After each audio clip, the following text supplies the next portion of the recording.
Hello everyone. In this video, I will show you how to fix Apple Pay cannot add card. If the video works for you, leave me a like and subscribe. Thank you. Well, the first step is to go to Settings. Now we will go to General.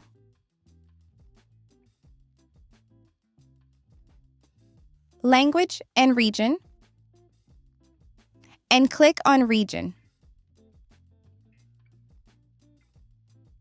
Here, we will make sure we have the country in which we are living, but be careful. If you are in a country that does not allow you to put cards in Apple Wallet, I recommend you to put United States. The same in languages. Now we will go back. Software update. And we will update the device if we can. Now we will go back again. Date and time. And we will make sure we have the times according to our region.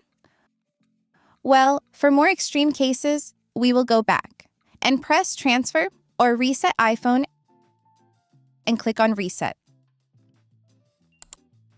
Then press Reset All.